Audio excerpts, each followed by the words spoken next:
Donc, bonjour et bienvenue à votre officiel premier cours d'INF 1256. Aujourd'hui, on va regarder les bases de la programmation, puis on va commencer à écrire nos premiers programmes, puis voir c'est quoi les fondements qu'on a besoin pour être capable de faire ça. Donc, la première chose qu'on va se demander, c'est quoi de la programmation? Hein? Donc, c'est quoi le but de la programmation? Donc, le but de la programmation, ça va être d'écrire ce qu'on appelle du code, ou ce qu'on appelle du code source, ou ce qu'on appelle des instructions qui vont nous permettre de dicter à un ordinateur des calculs, des actions à faire dans le but de résoudre un problème de nature numérique. Donc, le but d'un programme, ça va être de nous dire, ben, si j'ai telle problématique à base numérique, donc j'ai telle problématique avec telle valeur, c'est quoi la réponse à ce problème-là, puis j'aurais pas besoin de calculer à la main. Hein, c'est ça le but fondamental d'un ordinateur. À l'intérieur d'un programme, qu'est-ce qu'on va avoir besoin? Ça va être quoi les blocs fondamentaux qui vont nous permettre d'écrire des programmes pour résoudre nos problèmes? Ben justement, la première, comme on disait, c'est des instructions. Donc, le principe d'instruction, habituellement, ça va être du texte. Hein? Nous autres, on écrit du code qui va être des instructions. Puis, dépendamment de la syntaxe du langage, dépendamment de comment je suis en train de parler à l'ordinateur, différentes instructions vont exécuter différentes commandes. Donc, je vais être capable de dire « fais-moi 2 plus 5 ». Puis, je vais être capable de dire « sauvegarde-moi 7 moins 3 ». Puis, je vais être capable de dire « affiche-moi la chaîne salut mon petit bonhomme ». Puis, je vais être capable de dire « va faire une saisie ». Pour aller chercher l'âge de telle personne. Donc, tous ces éléments-là, c'est les instructions qui vont me permettre de contrôler qu'est-ce que l'ordinateur fait. Deuxième élément primordial, ça va être la capacité de sauvegarder de l'information, de se souvenir, d'avoir de la mémoire. Donc, c'est bien le fun d'avoir des instructions, mais les instructions sont exécutées de manière instantanée. Ça veut dire que s'il fait une instruction, il peut juste savoir c'est quoi l'instruction, puis après ça, il va passer à la prochaine instruction, puis c'est pas qu'est-ce qui vient avant, puis c'est pas qu'est-ce qui vient après. Donc, la seule manière de transiger de l'information, de se souvenir de choses entre les différentes instructions, ça va être le concept de mémoire, le concept de sauvegarder des informations à long terme. Puis, le dernier point important quand on travaille en programmation, ça va être le principe d'algorithme. Donc, le principe d'algorithme, ça va nous permettre de construire des instructions pour des problèmes complexes. Donc, on va voir que nous, l'algorithmie va s'agencer pas mal avec ce qu'on appelle le contrôle de flux, pour être capable de faire des instructions pas dans un ordre simple. Et ça, c'est les principes de base de c'est quoi un programme, c'est quoi de la programmation. Qu'est-ce qu'on fait ici? Là? Quand on veut faire des programmes, on a plusieurs choix. Donc, je disais qu'on avait des instructions, hein? Puis les instructions dépendaient de la syntaxe, du langage de programmation. Donc, le principe ici, c'est que la manière de décrire les instructions, la manière d'écrire d'une manière que l'ordinateur va comprendre, il y en a eu des vingtaines, des centaines de différents langages. De la même manière que le langage oral, hein? Le langage qu'on utilise pour communiquer entre nous, il y a différentes langues, puis chacune des langues a ses forces et ses faiblesses. Chacune des langues, par exemple, nous permet de faire une communication entre deux personnes qui parlent de la même langue. Hein? C'est ça le but, là. Le principe d'un langage de programmation, ça va être de dicter des instructions d'une manière précise, avec des règles de syntaxe qui vont être propres à ce langage-là. Puis, tous les langages de programmation, par exemple, ont en commun que le but, c'est d'exécuter des instructions sur un ordinateur. Donc, pour être capable de travailler sur ces différentes instructions-là, ces différents programmes-là, nous, on va utiliser une plateforme en ligne qui a Python de préinstallé dessus. Donc, au milieu de la session, là, on va aller voir comment avoir une installation locale puis avoir quelque chose de plus costaud pour des problèmes de plus grande envergure. Mais surtout au début pour se faciliter la vie, pour ne pas avoir à installer 50 millions de bébelles, puis qu'il y a telle affaire qui marche pas, puis je suis pas capable de faire installer cette affaire-là, puis ainsi de suite. On va utiliser un service web qui me permet de faire la création, l'édition et l'exécution de programmes en ligne. Donc, le site Replit, repl.it, c'est un site où on peut créer gratuitement un compte. Donc, ce n'est pas affilié à l'école. C'est le site que j'ai choisi comme plateforme pour le cours. Donc, il faut se créer un compte individuel. Donc, vous pouvez vous créer un compte. À partir, c'est gratuit, là, comme j'ai dit, il n'y a pas de prix associé à ça, là. Et une fois que vous avez créé le compte, vous devriez vous retrouver sur cette petite fenêtre-là. En tout cas, quelque chose de semblable, là, dépendamment de la grosseur de votre fenêtre. Là, ça se peut que ça ressemble à quelque chose comme ça aussi. Donc, différentes versions. Le principe reste toujours le même. Là, ici, je vais y aller un peu vite. Vous allez pouvoir regarder la vidéo après le cours. Ou si sur le site de cours, il y a une vidéo de survol de Replit qui a été faite par mon ancienne auxiliaire d'enseignement. Donc, vous allez pouvoir faire référence à ça pour être capable de revoir qu'est-ce qui se passe, puis être capable de travailler avec. Et ici, je vais mettre...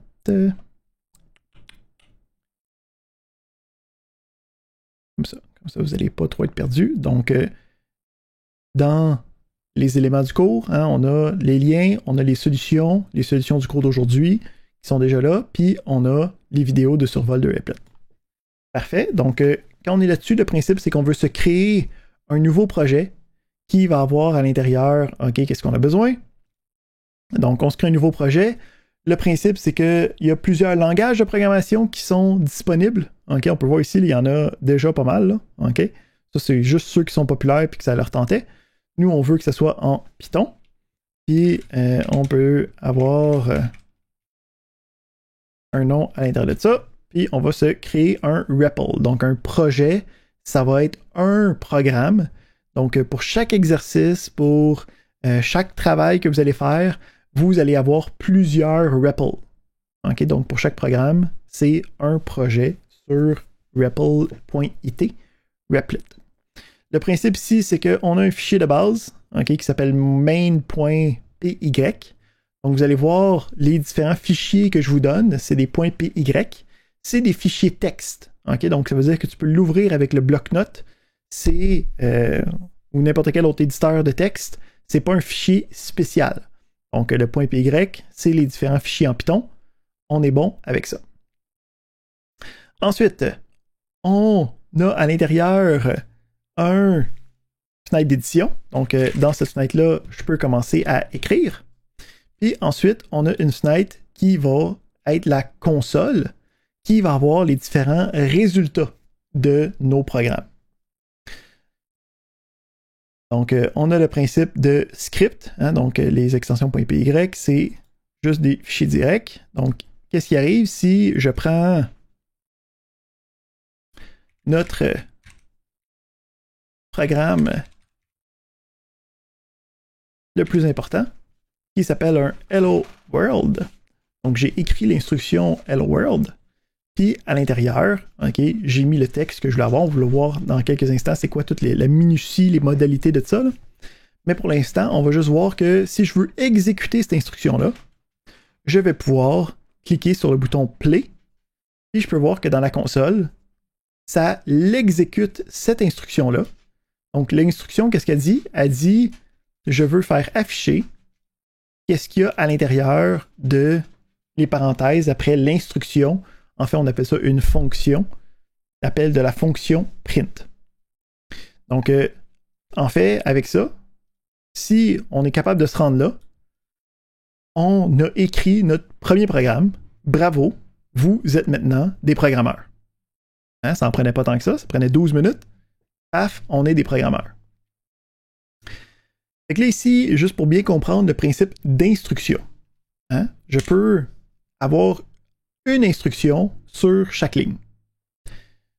Puis, on va faire en sorte que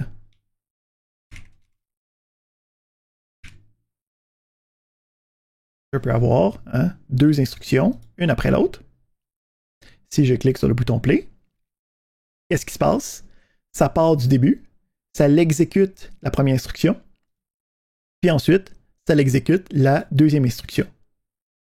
Si j'inverse,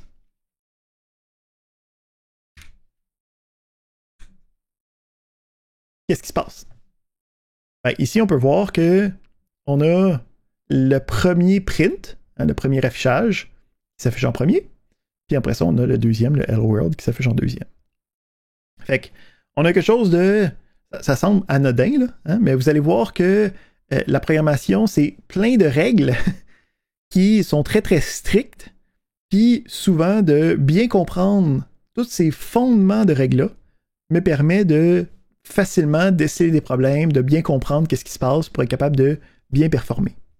Fait que le principe ici, c'est qu'on est capable d'exécuter une instruction à la fois, puis les instructions sont exécutées de manière séquentielle dans le programme.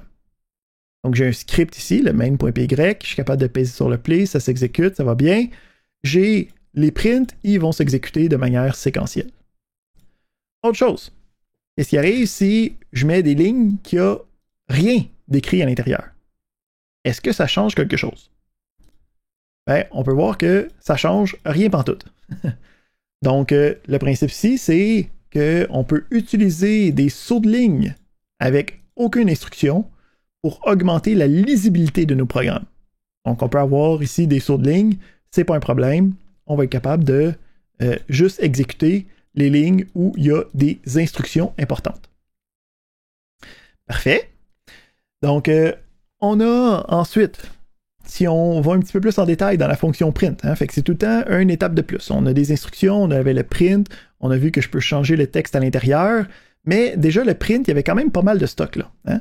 Il y a le print, hein, qui est le nom de la fonction, le nom de l'instruction qui est une fonction, ça s'appelle print. J'ai pas le droit de marquer patate ici, il faut absolument que je marque print, P-R-I-N-T en minuscule, il n'y a pas d'autre possibilité. Ensuite, on a des parenthèses, puis on a le contenu de qu'est-ce que je veux envoyer à print. Donc ça ici, c'est un peu le même principe que qu'est-ce qu'on fait quand on a une fonction mathématique ou une fonction arithmétique. Hein, quand je pense, mettons, quand j'écris sin sur ma calculatrice, ben, ça va être sin, parenthèse, un angle, parenthèse, puis je sais que qu'est-ce que j'ai mis entre parenthèses, c'est comme ça que j'envoie à X. Donc, le principe, on a le print, puis j'envoie ici le Hello World. Mais là, j'envoie pas directement Hello World, j'envoie pas directement Salut la gang, j'envoie guillemets Hello World guillemets. Pourquoi est-ce que c'est comme ça? Fait que un des éléments importants quand on travaille en programmation, c'est que par défaut, quand je suis en train d'écrire, ça va être de la syntaxe du langage. Hein? Donc, quand j'écris print, il sait que c'est une instruction spéciale. Quand j'ai une parenthèse, il sait que c'est pour mettre quelque chose à l'intérieur d'un appel de fonction qui s'appelle print dans ce cas-ci. Donc, qu'est-ce qu'il y a à l'intérieur des parenthèses? Moi, je veux pas que tu considères ça comme étant une instruction. Je veux que tu considères ça comme étant du texte littéral. Je veux que tu considères ça comme étant un bout, okay, un blob d'informations que tu envoies sans rien regarder qu'est-ce qu'il y a à l'intérieur. C'est du texte pour un autre être humain, là. OK? Donc, quand on a du texte pour un autre être humain, qui n'est pas une instruction pour l'ordinateur, on appelle ça une chaîne de caractères. OK? En anglais, ils appellent ça un string of characters, puis habituellement, c'est diminué juste à string. Fait que pour être capable de faire des chaînes de caractères, il faut qu'ils soient délimités par des éléments que la syntaxe nous permet de faire. Donc, le principe ici, c'est pourquoi j'ai mis des guillemets. C'est pour dire que salut la gang, c'était pas des instructions spéciales, c'était du texte littéral. Donc j'ai mis des guillemets autour pour bien le délimiter. On va voir que il y a beaucoup d'alternatives souvent à une même fonctionnalité, à un même concept. Fait qu'en fait, j'ai un problème qui peut survenir quand, mettons, je veux dire c'est merveilleux. On peut voir ici qu'il y a eu quelque chose de bizarre qui s'est passé. OK? Oups, on fait mon... Parce que j'ai mon guillemet de départ, j'ai mon guillemet de fin, hein?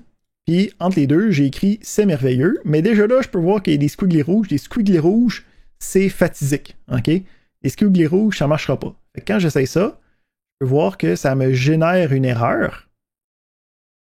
Puis quand ça génère une erreur, on peut voir que, puis là je sais, ça va être nouveau dans vos vies, là. Quand il y a une erreur, puis qu'il y a plein de rouge, il va falloir lire le contenu de l'erreur. Je sais, ça va à l'encontre de vos 20 dernières années, OK, d'utilisation d'outils informatiques, mais en programmation, il faut aller lire pourquoi ça fonctionne pas pour comprendre c'est quoi la problématique. Fait qu'on peut voir ici, c'est dans mon main.py, hein, mon script principal, il y en a juste un en ce moment, c'est à la ligne 5. À la ligne 5. Dans le print, c'est merveilleux, c'est à cette ligne-là. On peut voir que c'est ici qui est comme fait, là, ça n'a plus d'allure. Rendu là, ça n'a plus d'allure. Puis ça me dit que c'est une syntaxe invalide. Ben, qu'est-ce qui s'est passé ici? La problématique, c'est que j'ai dit que quand j'ai une chaîne de caractères, il faut que ça soit délimité par les guillemets, ce qui est le cas ici, mais la problématique, c'est qu'il y en a un en plein milieu. Qu'est-ce que l'ordinateur il vient de penser là? Il vient de penser que la chaîne, c'est ça ici. Parce que le premier délimiteur, il va aller trouver la première version de ce délimiteur-là. La première occurrence du délimiteur. Il ne va pas essayer d'aller chercher plus loin, il n'est pas assez smart pour ça. Fait que ça ici, c'est un problème. Ça veut dire que je suis comme pas capable d'écrire, c'est merveilleux.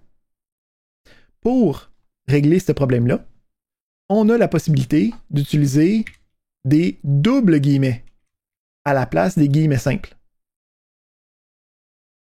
Donc quand je fais ça, là, on est revenu en business. OK? Ça l'arrête.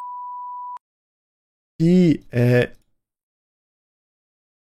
on est capable de travailler avec. Donc, on peut utiliser les guillemets simples ou les doubles guillemets, dépendamment de qu'est-ce que je veux avoir à l'intérieur.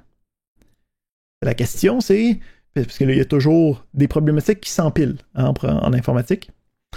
Qu'est-ce qui arrive si je suis un petit puis je veux avoir les deux en même temps? Je vais avoir des guillemets simples puis des guillemets doubles à l'intérieur de mon texte. Ben là, c'est là qu'on regarde ici dans le restant, là, donc dans les notes, il y a tout le temps l'extension ultime de la chose. Donc, on est capable d'avoir des triples guillemets. Puis, quand j'ai des triples guillemets, je peux avoir à l'intérieur des doubles guillemets tout seul ou des guillemets simples. OK? Puis, j'ai juste pas le droit d'avoir 3 fois des doubles guillemets à l'intérieur. Donc là, si tu veux 3 fois double guillemets, comme arrête, là. Il y a d'autres choses à faire. Il y a des manières de faire, là, mais là, c'est plus poussé que les genres de problèmes que nous, on va rencontrer. Puis, avec les triples guillemets, on a aussi la possibilité d'avoir des sauts de ligne à l'intérieur de la chaîne. Parce qu'ici, on a dit que c'était une instruction par ligne. Là, la problématique, c'est que si je décide d'avoir ça comme ça ne fonctionnera pas. Pourquoi? Parce qu'on n'est pas capable de détecter que c'est un saut de ligne qui veut juste dire va-t'en à l'autre ligne. On n'est pas rendu là. On va voir dans quelques instants comment mettre des sauts de ligne, mais c'est pas de cette manière-là.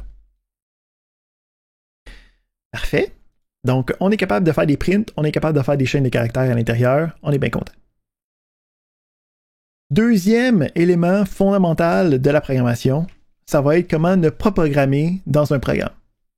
Donc, on va voir que le principe de lisibilité, le principe de présentation de notre programme est presque aussi fondamental que les programmes eux-mêmes.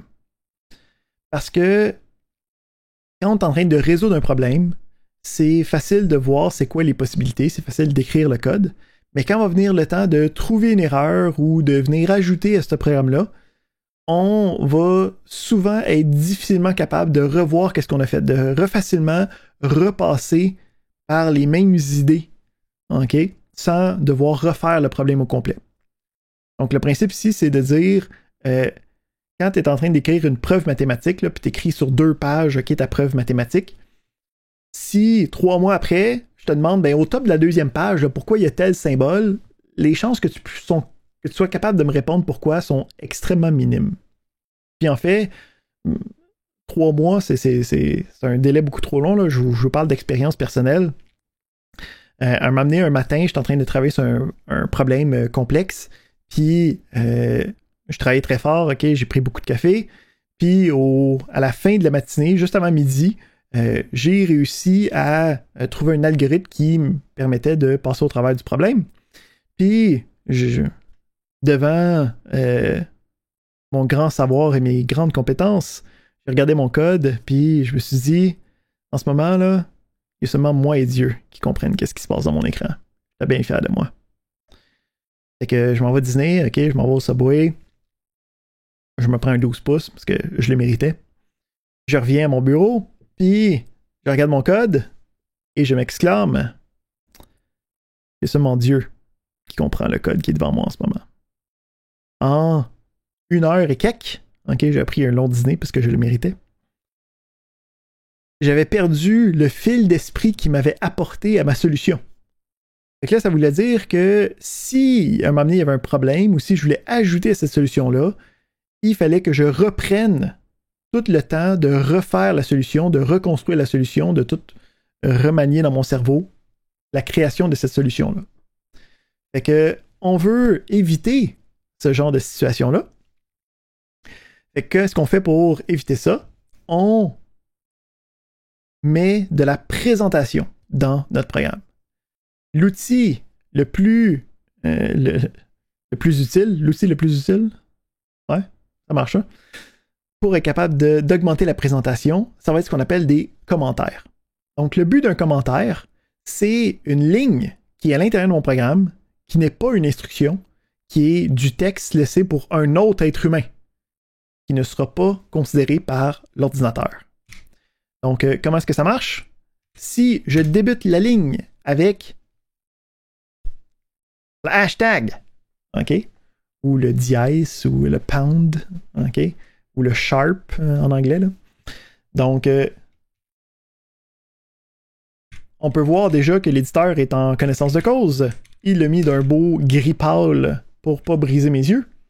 Donc, le contenu de cette ligne-là ne sera pas considéré comme étant une instruction, ne sera pas considéré du tout par notre programme. Hein, c'est pas la même chose. Si je commence à écrire des choses ici, on peut voir qu'il y a plein de rouge, ok, ça va mal. Il est comme, non, je pensais que c'était une instruction, puis là, ça marche pas, puis là, je suis pas content. Donc, quand on veut avoir des commentaires, ça va débuter par un dièse, puis le restant de la ligne est considéré comme un commentaire. C'est pas obligé d'être au début de la ligne. Des fois, si je veux avoir un commentaire,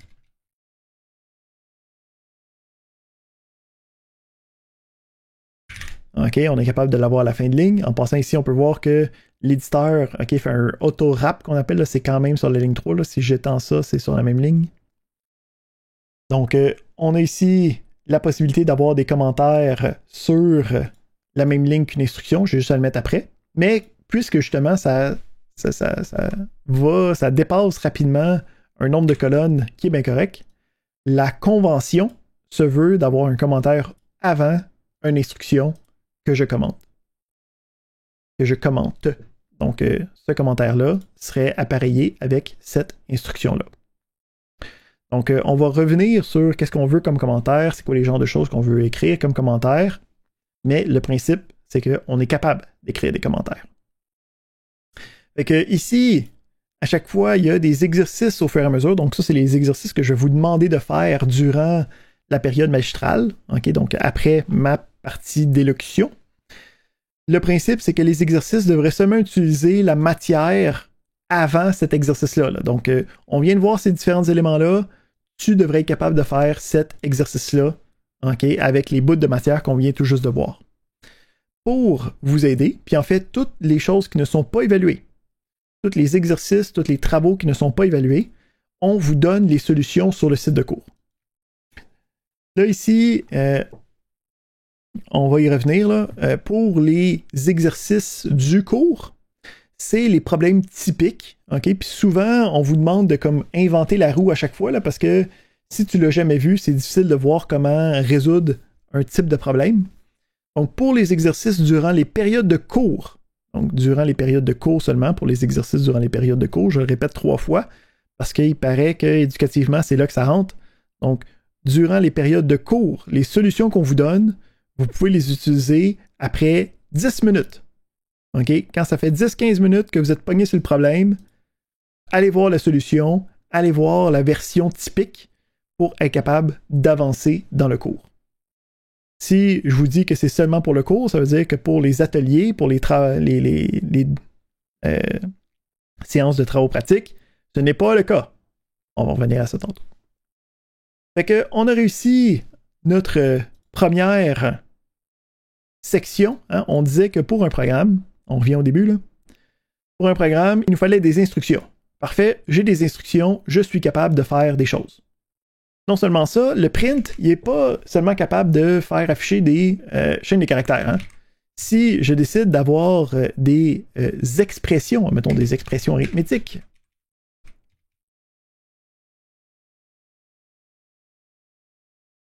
on peut voir qu'il est bien capable de faire ça, il n'y a pas de problème.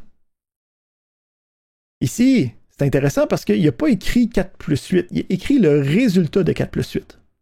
Fait que quand on travaille avec les instructions, hein, on voit que ça, c'est pas entre guillemets. Fait que lui, il considère ça comme étant du code à exécuter. Quand il voit une opération arithmétique, ce qu'on appelle une expression, il va trouver c'est quoi le résultat. C'est le résultat qu'il va utiliser. Fait que lui, il envoie 12 à print. C'est donc ça qui fait apparaître. Question comme ça, là, rapide, là. Si je voulais afficher 4 espaces plus espace 8, quelle modification je devrais faire à ma ligne 8 pour être capable de faire afficher directement 4 plus 8? On veut mettre des guillemets. Excellente réponse. Parce qu'on dit, avec les guillemets, ça va être le texte littéral qui va être affiché. Donc, à ce point-ci, là, ici, ça se peut des fois que ça prenne un petit peu de temps. On se laisse le temps. On peut ici, il est... OK, excellent, connected. On est back. Donc, on a ici le 4 plus 8 qui va apparaître littéralement. Hein? Donc, c'est pas l'expression qui est évaluée, c'est le chiffre 4, un espace, le signe plus, un espace, le chiffre 8. Deuxième point, de la mémoire. Donc, il faut être capable de se souvenir de choses pour être capable de les réutiliser. Comment est-ce qu'on traite avec la mémoire? En programmation, on va utiliser le concept de variable. Donc, une variable, c'est un contenant qui va avoir une valeur. Puis sur le contenant, je mets une étiquette pour être capable de me souvenir c'est quoi. Fait que le principe ici, c'est que j'ai une poivrière, mettons, là. Hein? Sur la poivrière, il est marqué un gros P. Puis je peux voir dans la poivrière, mettons, il est rendu à moitié. Fait qu'après ça, quand je me fais demander est à combien ta poivrière, je peux regarder il est où mon contenant avec un P, puis je vois qu'il est à moitié. Si je me dis je veux remplir la poivrière, je sais que je vais regarder où c'est qu'il y a un P, puis là je vais remplir où c'est qu'il y a un P, puis à partir de là, je sais que dans le P, c'est plein. Fait que le principe d'une variable, c'est ce principe-là. On a une boîte, il y a une étiquette sur la boîte, puis dans la boîte, il y a quelque chose. Comment est-ce qu'on fait pour créer une boîte? Pour créer une boîte, ce qu'on va avoir, c'est une assignation. Donc, pour créer la boîte, il faut avoir un nom à la boîte. Fait que ici, il faut que j'utilise un nom de variable. Fait que ici, je vais utiliser X. Ensuite, pour créer la boîte, il faut que je mette quelque chose dedans. Fait que pour mettre quelque chose dans une boîte, pour mettre quelque chose dans une variable, pour assigner une information à une variable. Donc ici, vous allez voir que il y a beaucoup de vocabulaire qu'on va établir durant les premières semaines. Puis c'est une des difficultés du cours, c'est d'utiliser les bons termes puis de comprendre quand je parle et qu'est-ce que ça veut dire. Chacun des termes individuellement ne veut pas dire grand-chose. OK? Donc, quand je dis qu'on va assigner une variable, c'est on met ma petite boîte puis je mets une valeur dans la boîte. C'est tout. Mais il faut comprendre quand je parle qu'on assigne une variable que c'est ce principe-là. Fait que comment je fais pour assigner une variable? Comment je fais pour mettre une valeur dans le contenant? J'utilise le égal, puis je mets une valeur à l'intérieur. Okay? Donc, je mets une information, dans ce cas-ci, c'est une valeur. Fait que à partir de là, quand je roule ça, le X, il va avoir 234. Là, par exemple, quand j'ai exécuté ça, il ne se passe rien. Ben, c'est pas vrai. En fait, il se passe quelque chose. J'ai assigné la valeur 234 à X. Mais je n'ai aucun affichage dans mon programme. J'ai pas de print. Fait que si j'ai pas de print, je n'aurai pas de résultat affiché. Donc, l'ordi va avoir fait l'exécution, mais puisque j'ai pas dit à l'ordi « affiche-moi ce qui se passe », il l'a pas fait. Et qu'est-ce que je peux faire? Ben, je peux dire « print », j'exécute ça, ça marche pas. Moi, je voudrais que ça m'affiche 234. C'est quoi le problème? Ah ah! Tu vois, là, le monde se précipite tellement c'est facile, mes questions, là. Ici, je prends ça comme si j'étais un excellent enseignant. Pas parce que la matière est facile. Donc, effectivement, c'est du sarcasme ici, là. Quand je fais print X avec X directement, on peut voir que ça va être le contenu de X qui va être affiché. Wouh! Ça veut dire qu'on a réussi dans une instruction à sauvegarder une information, puis d'utiliser dans l'instruction subséquente l'information que j'avais sauvegardée précédemment. N'est-ce pas merveilleux? On est maintenant capable d'utiliser des instructions et de la mémoire. Là, ici, il y a plusieurs subtilités, par exemple, à l'assignation qu'il va falloir aller regarder. Donc, premièrement, qu'est-ce qui se passe si j'écris ça? Qu'est-ce que vous pensez qui se passe? Ben, on va voir le 234. Donc, quand j'écris x plus 34, qu'est-ce que ça va faire? Ben, ça va prendre le 234, ça va additionner le 34. Ce résultat-là, c'est ça qui va être envoyé à print. Donc ici, le principe, c'est quand, je me répète là, encore une fois, dans le principe qu'il y a du vocabulaire spécial, puis il faut comme l'apprendre pour que quand j'en parle, on comprenne immédiatement toutes les subtilités de la chose. Donc quand j'écris des instructions, qui sont des opérations, ici des opérations arithmétiques, puis que ça peut me donner un résultat. Cette partie-là ici, c'est ce qu'on appelle une expression. Donc le principe d'une expression, c'est comme quelque chose qui va me donner une valeur ultime que je vais pouvoir utiliser quelque part. Donc c'est très général comme terme, là. Mais ça veut dire que le print prend une expression qui va afficher. Donc ça va prendre le résultat de l'expression. Fait que si j'ai directement un chiffre, le 5 c'est l'expression. Si j'ai 5 plus 45, ben 5 plus 45 c'est l'expression. Le résultat de cette expression-là, c'est 50. Aussi, quand on parle des expressions, encore une fois, vocabulaire, ici, vous allez voir, là, il n'y a pas de bonne raison vraiment pour le vocabulaire. À un certain point, moi, je pense que c'est juste que les informaticiens se sont rendus compte que si tu comprends, puis tu vois toutes les étapes une à une, c'est quand même assez facile de devenir informaticien. Fait qu'il a fallu qu'ils rajoutent une bonne couche de vocabulaire, comme ça, ils pouvaient garder leur job, puis quand ils se parlent entre eux, il n'y a pas personne qui comprenne. Fait que là, moi, je suis comme les machines là, qui révèlent leur tour. Là. Fait que je suis l'informaticien avec le glossaire qui vous dit voici tous les termes. Puis à partir de là, on va comprendre. Fait qu'on a l'expression. Fait que quand on trouve le résultat de l'expression, là, quand on arrive à 50, on dit qu'on va évaluer l'expression. Donc, ici, le print reçoit une expression. Cette expression-là va être évaluée. Puis le résultat de cette évaluation va être envoyé. J'ai une question de Marc-Antoine.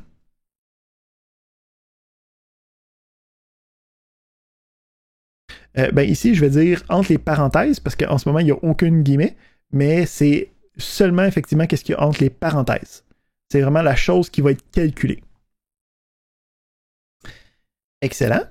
Donc, si on prend ce principe-là, OK? Et je vous dis, quand on a une assignation, donc on revient ici à notre assignation, on revient à notre création de variables. Quand je fais une assignation, okay, à gauche, j'ai besoin d'avoir le résultat, la variable où je vais aller mettre l'information. Donc à gauche, je suis obligé d'avoir juste un nom de variable. Mais à droite de l'assignation, j'ai le droit de mettre une expression. Qu'est-ce que ça l'implique? Ben, ça implique que je peux écrire des choses comme ça. Parce qu'on a dit qu'une expression, c'est n'importe quoi qui va devenir quelque chose, un résultat final.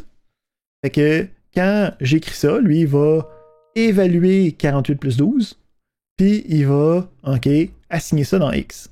Fait que ça veut dire que si j'écris ça, ça me donne mon 60.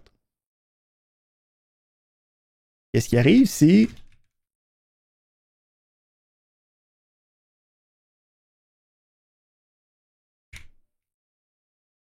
je fais quelque chose de même?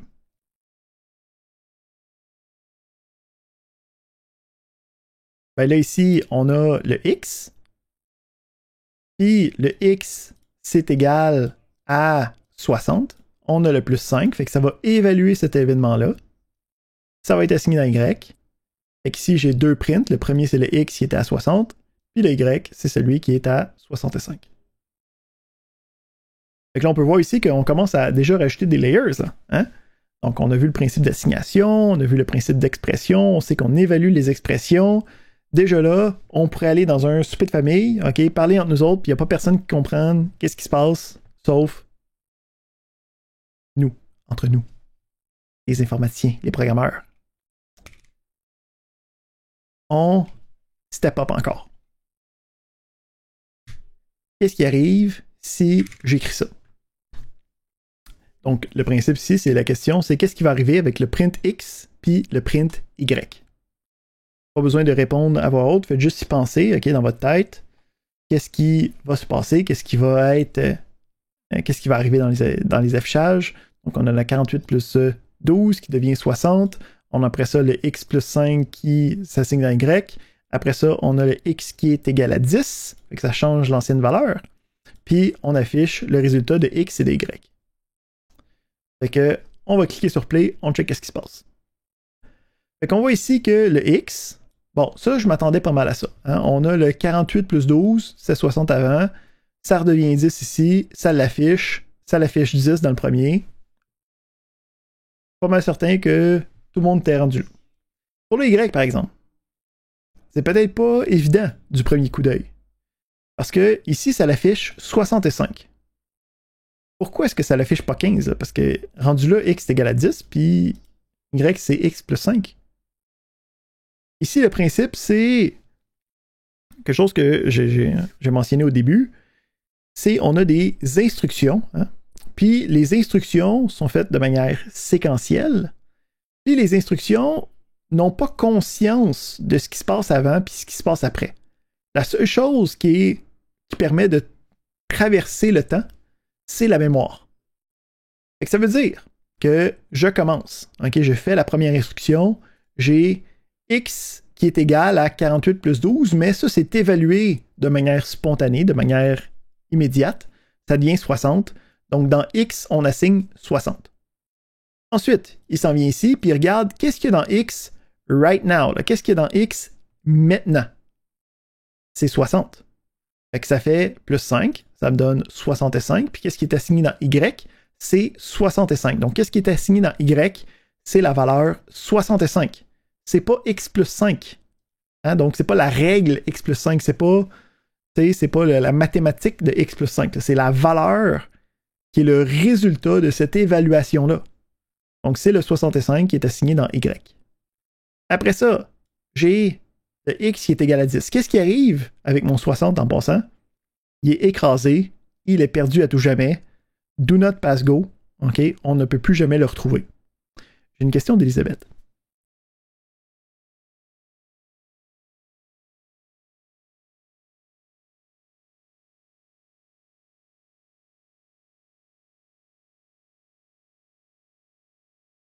Ben, en fait, il va se référer au X où il est rendu à ce moment-là dans le temps. Donc, pour bien représenter qu'est-ce que je veux dire, qu'est-ce qui arrive si je rajoute ça? OK? Donc, le principe, c'est que le X commence, il se fait évaluer le premier, il se fait assigner 60. Le deuxième, il se fait assigner 20, mais il écrase l'ancienne valeur. Fait que quand il est rendu là, il est rendu à 20. Hein? Fait qu'ici, c'est un phénomène extrêmement important. Là. Quand on parle d'assignation, le égal, il est utilisé au grand chagrin et je dirais même haine des mathématiciens comme étant une opération, OK, de transfert d'informations. pas comme étant une opération d'égalité. Ce n'est pas une égalité en programmation, le égal. J'espère que ça répond à ta question. Excellent. Fait que ici, les mathématiciens nous haïssent, là, okay, là, qu'on a utilisé juste le égal tout seul là, au début, dans les débuts des mathématiques. En fait, c'était écrit comme ça, l'assignation. Justement pour ne pas le confondre avec l'égalité. Mais s'il y a quelque chose qu'on va comprendre avec les règles de syntaxe en programmation, c'est que les informaticiens sont extrêmement lâches. On ne veut pas écrire des choses, on veut prendre le moins de caractères possible, on veut travailler le moins possible. Hein? Le but d'être un bon informaticien, c'est que l'ordinateur fasse la job à ta place.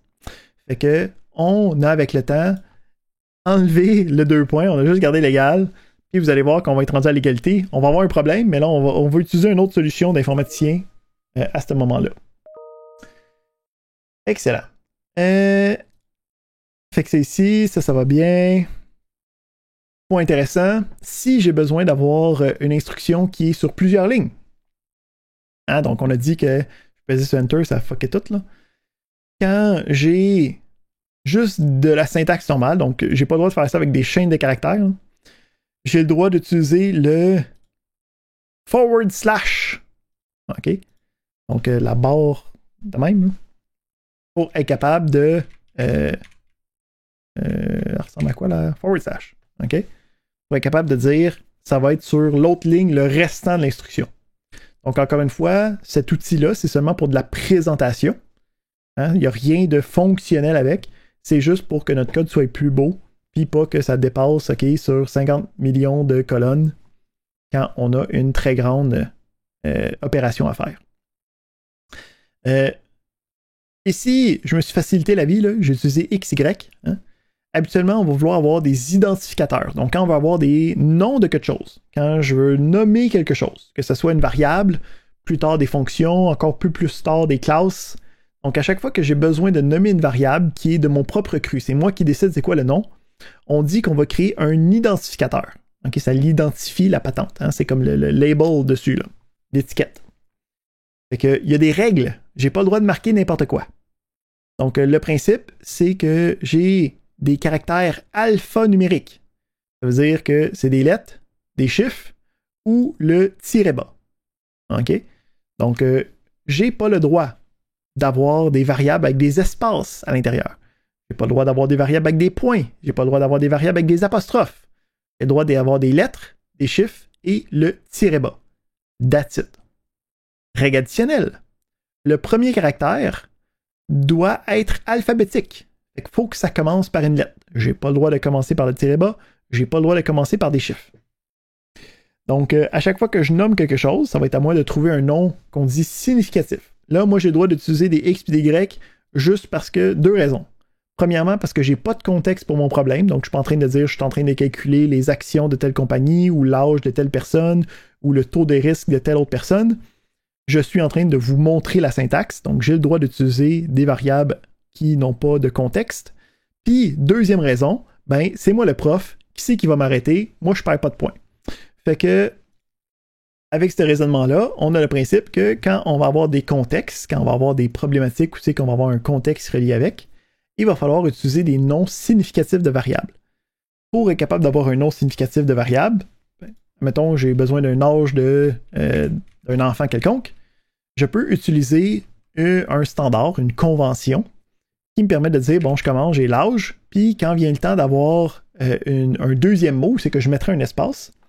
Je ne mets pas d'espace, puis je vais juste utiliser, OK, une majuscule pour indiquer que c'est le changement d'un mot. Donc ici, on appelle ça le camel case. OK, donc c'est le nom du standard qui me permet de faire ça. Ça s'appelle le camel case. C'est ce qui me dit que j'ai le principe d'un mot, mais qui est séparé avec des majuscules. Deuxième petit exercice. Encore une fois, je vous laisse travailler sur ces exercices-là après la période magistrale. Ensuite, donc, on a différents types de données. Donc, jusqu'à présent, on a vu deux types. On a vu le type int, hein, qui me permettait d'avoir des valeurs numériques. Donc, on comprend que quand j'écris x est égal à 20, à l'intérieur, on a l'entité numérique 20. On comprend c'est quoi une entité numérique assez facilement. On a vu aussi qu'on peut avoir des chaînes de caractères. Puis les chaînes de caractères, c'est aussi des valeurs. Fait que j'ai le droit d'écrire quelque chose comme ça. Donc, je peux voir ici, j'ai le hello, hein, qui est une chaîne de caractères. On l'a vu avec des. Là, j'ai mis des doubles guillemets. J'aurais pu utiliser des guillemets simples aussi. Les deux fonctionnent. Qu'est-ce que je fais? Je l'assigne à une variable. Hein, c'est le même principe. Je décide, je l'assigne, OK, ça s'en va dans la variable, puis à partir de là, je peux l'utiliser pour prendre le contenu de cette variable-là au moment opportun. Bon, pour l'instant, avec les chaînes de caractères, on ne sait pas trop comment ça va arriver. Qu'est-ce qui va arriver si j'essaie de faire des opérations avec ça? Qu'est-ce qui arrive si je fais un plus? Il y a des choses qui se passent, on ne le voit pas tout de suite. On va juste regarder les différents types. Troisième type, les entités numériques flottantes. Donc, en programmation, il y a une distinction entre les entiers puis les valeurs scientifiques, les valeurs flottantes, les valeurs fractionnaires. Parce que pour l'ordinateur, c'est beaucoup plus facile de sauvegarder des valeurs entières que des valeurs fractionnaires. Fait que ça fait en sorte que pour l'optimisation, si on peut utiliser des valeurs entières, on va dire ben c'est correct, utiliser juste des valeurs entières, les calculs vont aller plus vite, ça nous aide. Mais il faut quand même être capable de calculer des fractions. Fait qu'on a deux types de données différents pour les deux fractions possibles. Dernier type, hein, en passant ici, on a les noms des types. Là, hein. Int, c'est pour les valeurs numériques entières. Le float, c'est pour les floating points hein, en scientifique, donc les valeurs fractionnaires. On a les entités textuelles, comme on a vu tantôt. C'est des chaînes de caractères. Hein. Donc, on a dit qu'en anglais, c'était des string of characters, souvent diminué juste à string, mais le type a encore plus diminué, c'est juste str, le début de string. Hein. Et finalement, on a un dernier type qui va être un type qu'on dit booléen. Donc, le type booléen a deux valeurs possibles seulement, une valeur vraie ou fausse, représentée par le texte, la syntaxe true, false avec un T et un F majuscule. On va revoir ces différents types-là au prochain cours, mais le principe, c'est que c'est les types fondamentaux qui sont capables d'être sauvegardés ou qui sont capables d'être dans des expressions dans un programme donné. Ensuite, là, c'est bien le fun. Je clique, là, il se passe des choses, mais c'est tout le temps la même chose qui se passe. Si je veux avoir différents calculs, c'est à moi de commencer à taper dans mon code pour avoir des opérations différentes. C'est pas très dynamique. Donc, la prochaine étape, ça va être de rajouter du dynamisme à mon programme. Donc, d'être capable d'aller chercher de l'information à l'exécution d'un utilisateur de mon programme, puis d'être capable de récupérer cette donnée-là, puis ensuite la repasser à quelqu'un d'autre dans mon programme pour qu'elle soit utilisée, calculée, pondérée, toutes les « et » que vous voulez. Fait que le principe, c'est on a un print, mettons, on va dire x, puis on va avoir une fonction qui s'appelle input. Mais on va commencer avec une assignation. Fait que jusqu'ici, on sait qu'est-ce qui se passe. Tout ce qui se passe ici, c'est du connu.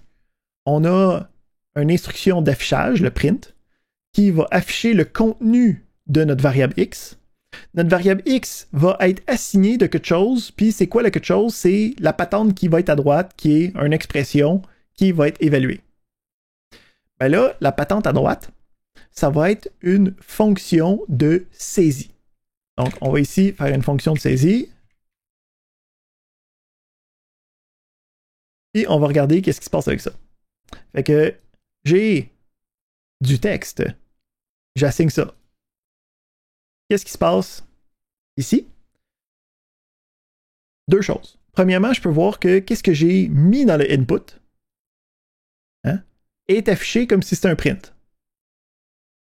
Fait que ça, on peut voir que c'est comme la question que tu veux poser avec ta saisie, c'est ce qui va être à l'intérieur du input.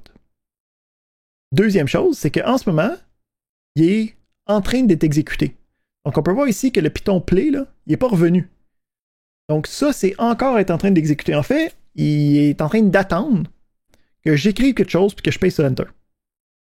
Donc, le principe de l'input, c'est que je peux aller écrire dans la console, je peux aller écrire dans l'exécution du programme.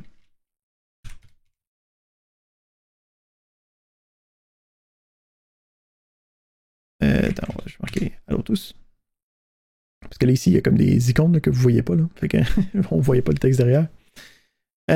On a qu'est-ce que moi j'ai écrit durant l'exécution.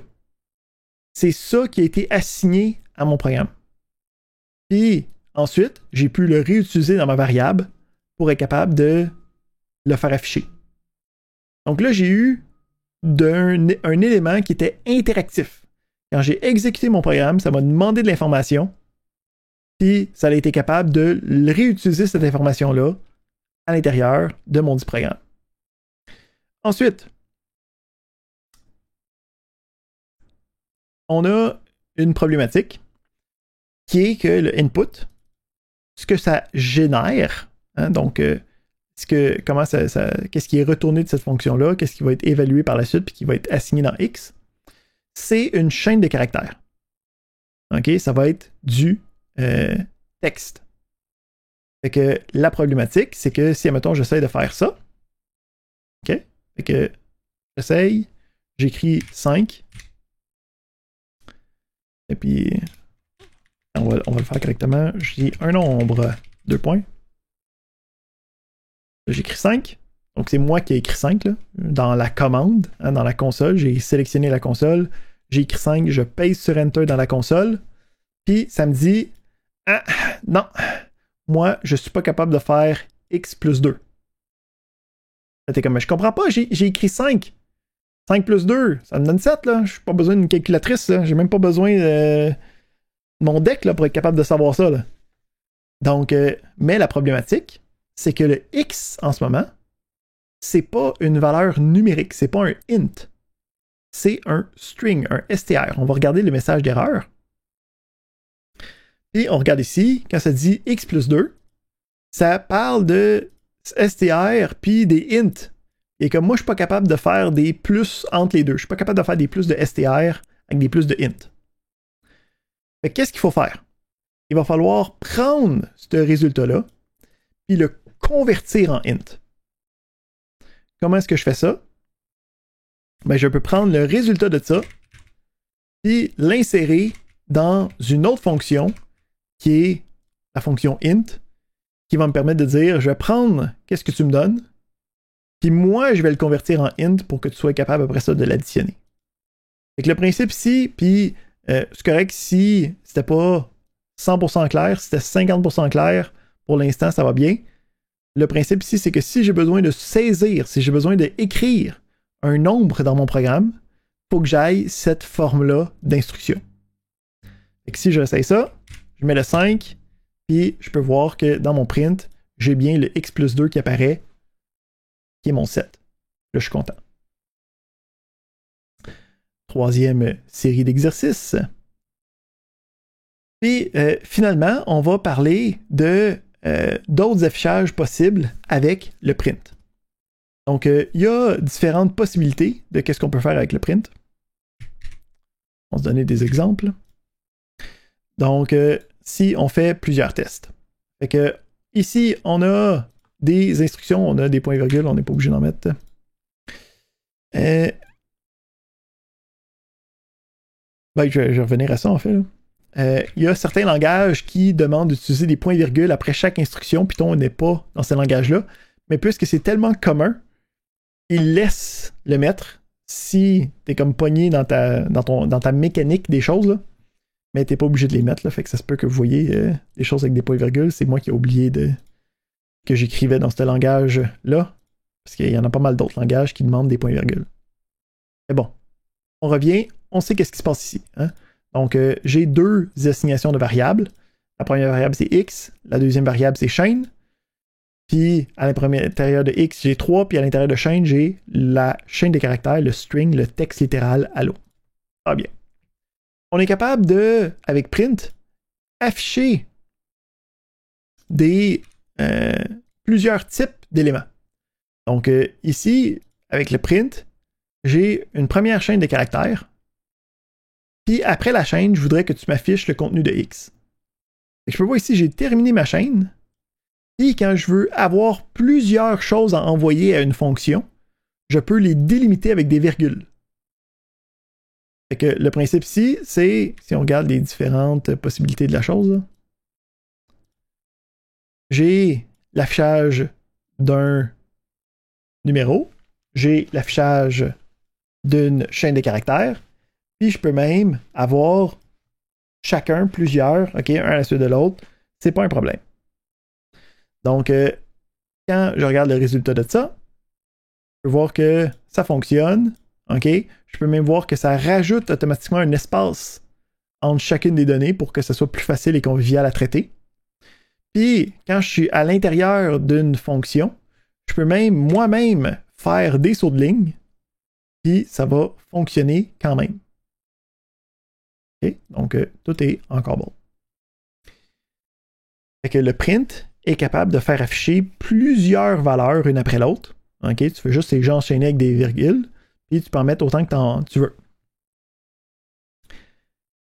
Dernier point de la journée, il y a des caractères spéciaux qu'on peut utiliser avec le print. Donc, jusqu'à présent, chaque print affichait une ligne de texte. Mais qu'est-ce qui arrive si je veux avoir un print, ok, qui a une phrase, puis je veux absolument qu'elle soit sur 2 lignes?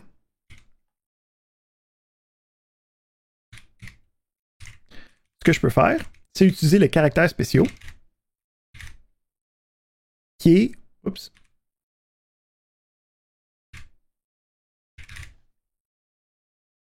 un backslash, ok, suivi d'un caractère spécial qui est le N pour New Line. Donc, quand j'écris ça, je peux voir qu'il y a le une qui est ici, puis je peux voir qu'il y a le ligne, mais le ligne est sur une autre ligne. Pourquoi? Parce que ce caractère spécial-là a dit à mon print, hey, à ce moment-là, fais un saut de ligne pour moi, s'il te plaît. Donc, on est capable de faire des sauts de ligne avec les backslash N. On peut aussi utiliser les backslash T pour des sauts horizontales. Ici, ça va dépendre de l'affichage, mais ça fait comme un tab de...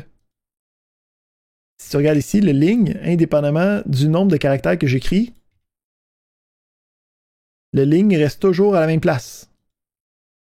Parce qu'une tabulation, c'est comme dans Word, là, où c'est que tu peux te mettre des tabs pour avoir une colonne qui est toujours à la même place. Donc, c'est ça le principe de la tabulation. Ça va toujours être enligné par rapport au premier, au multiple d'espace de 4. On est capable aussi d'avoir des choses comme ça. Donc, qu'est-ce qui se passe ici, là? Je peux voir que j'ai un guillemet à l'intérieur de mon affaire. Puis ici, j'utilise un guillemet au début, puis j'utilise un guillemet à la fin. Puis j'ai un guillemet quand même dans le milieu. Ben... de boire. Fait que, on a le principe ici de caractère spécial. Puis après ce caractère-là va être considéré comme d'une autre manière complètement. Donc, avec le backslash N, c'était pour un saut de ligne. Mais avec le backslash guillemet, ça dit, ce guillemet-là, c'est un guillemet spécial, je veux que tu l'affiches directement. Puis le backslash, lui, n'est pas considéré comme étant quelque chose à afficher. Donc, on peut faire la même chose avec le double guillemet. Puis finalement, la question qui vient, c'est, OK, mais qu'est-ce qui arrive si je veux afficher un backslash? Hein? Parce que le backslash, c'est un caractère spécial qui est là pour faire des choses spéciales. Fait que ici, on va aller encore une fois des programmeurs, OK? Un peu lazy, là. Fait que c'est un peu lâche. Fait que quand ils ont un problème ou c'est qu'il y a quelque chose qui fonctionne pas à cause qu'ils ont déjà une règle de syntaxe qui cause un problème, qu'est-ce qu'on fait? C'est qu'on fait juste doubler qu'est-ce qu'on est en train de décrire. Fait que je veux afficher un slash, pas de problème. J'ai juste à mettre 2 slash, ça va m'afficher un slash. On va voir cette règle de doublation-là, là, elle revient. Okay? À chaque fois qu'on a un problème parce qu'on a fait de la dans la syntaxe, on fait juste doubler les choses, puis on se dit qu'on est des génies. Fait que, avec ça, on a un dernier petit exercice, puis ça nous apporte, en fait, à notre travail pratique 0, notre TP0. Donc, si vous regardez, vous avez la vidéo de survol de Replit, puis vous avez le travail pratique 0. Le travail pratique 0 est à remettre avant dimanche. Il vous reste 6 jours et 4 heures. Dépêchez-vous. Le principe ici, c'est je veux que vous ayez sur Replit, je veux que vous créez votre compte, je veux que vous t'appelez le Hello World, je veux que vous cliquez sur Run, puis je veux que vous me prenez une capture d'écran de ça. Encore une fois, le principe, si vous avez réussi à faire un programme aujourd'hui, là, vous êtes déjà capable de rendre le TP0. Là. Le principe ici, c'est juste de s'assurer que tout le monde se botte un petit peu le derrière, puis qu'ils font marcher leur environnement. Puis, je veux pas avoir de courriel à la 12e semaine qui est comme oui, monsieur, mais REPL, c'est quoi ce site-là exactement? Comment ça fonctionne? Faut-tu que je me crée un compte? Donc, on va nip it in the bud, comme ils disent en anglais. Puis, on va s'assurer que tout le monde a un environnement fonctionnel pour avancer dans les différents exercices à chaque semaine. Fait que c'est une remise, vous avez une semaine, vous faites une capture d'écran. Si vous ne savez pas comment faire une capture d'écran, j'ai mis un lien vers l'outil de capture d'écran qui est sur Windows, parce que si vous avez un autre système d'exploitation quelconque, envoyez-moi un message sur Mattermost, un courriel, je vais vous donner des outils pour les autres systèmes d'exploitation. Mais une capture d'écran, ça ne devrait pas être sorcier. À part de ça, donc, on a aussi la possibilité, pas la possibilité, mais on a les exercices d'aujourd'hui. Donc, on a les solutions des exercices d'aujourd'hui qui sont disponibles sur le site du cours. Encore une fois, ces solutions-là, c'est des fichiers .py, donc des fichiers texte que tu peux utiliser puis ouvrir dans un bloc-notes pour voir c'est quoi la solution. Puis on a des ateliers aussi. Donc, si vous réussissez à finir les exercices aujourd'hui, puis durant cette semaine, parce que demain, il n'y a pas d'atelier, parce qu'on n'a pas encore trouvé d'auxiliaire d'enseignement, parce qu'il n'y en a pas eu assez, puis moi, j'ai eu le cours très tardivement, fait que j'ai pas eu le temps d'aller en chercher d'autres. Donc, il n'y a pas d'atelier demain, mais ça n'arrête pas qu'il y a quand même des exercices à faire par rapport à un atelier. Fait que le principe de l'atelier, c'est une série de problèmes. Pour chaque problème, on vous demande de créer un programme qui répond aux différentes exigences. Fait que si on regarde ici, on demande de faire un Hello Monde, ça n'aurait pas super. Si on regarde un petit peu plus loin, on demande un carré du nombre. Fait que ça demande de faire une saisie. Fait que ici, saisie, je me souviens du cours, ça sonne comme des inputs. Après ça, on affiche le carré du nombre, donc celui multiplié par lui-même. Ça devrait être marqué être carré du nombre avec le nombre. Fait que il va falloir sur une assignation, il va falloir qu'il se multiplie par lui-même. Fait que 2-3 instructions, faire le résultat. Le principe ici, c'est que je vais mettre en ligne vers la fin de la semaine les solutions des ateliers. Faire attention, les solutions, ça peut être un attrape-nigo. Fait que le principe des solutions, c'est pour comparaison seulement. Parce que vous allez voir, moi ça fait 25 ans que je programme, c'est quand même rendu facile pour moi. Après 15 ans, là, ça commence à couler un petit peu plus vite. Mais vous autres, vous n'avez pas 15 ans, vous avez à peu près 15-20 minutes de programmation derrière vous.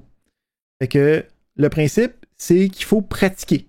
Si vous n'êtes pas capable de compléter un exercice d'un atelier, retournez voir les solutions des exercices du cours, rebûchez dessus, envoyez-moi des courriels, montrez-moi votre code, mais n'allez pas voir la solution si vous n'êtes pas capable d'en créer une par vous-même. Le but de la solution, c'est pour comparaison seulement. Donc, si après 5 minutes, tu n'es pas capable de faire un numéro, de t'envoyer la solution, je sais pas si vous avez remarqué, là, mais quand moi je le fais, là, ça a l'air facile. vous allez voir que quand vous allez le faire, ce n'est pas facile.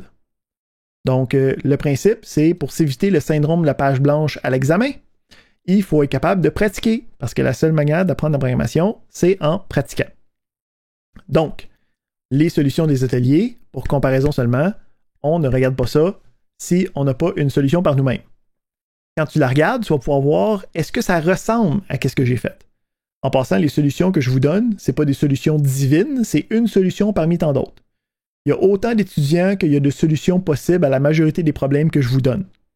Donc, tant que vous utilisez les mêmes genres d'outils, c'est se créer une variable de plus, te pris une couple de lignes de plus, c'est pas une problématique.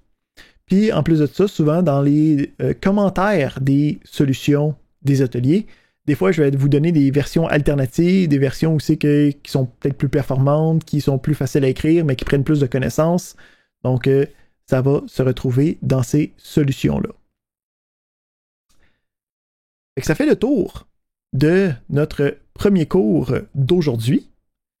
Comme je vous ai dit, l'enregistrement va être sur YouTube dès demain, mais je vais vous envoyer un lien immédiatement pour aller voir une version live de qu'est-ce qu'on a fait.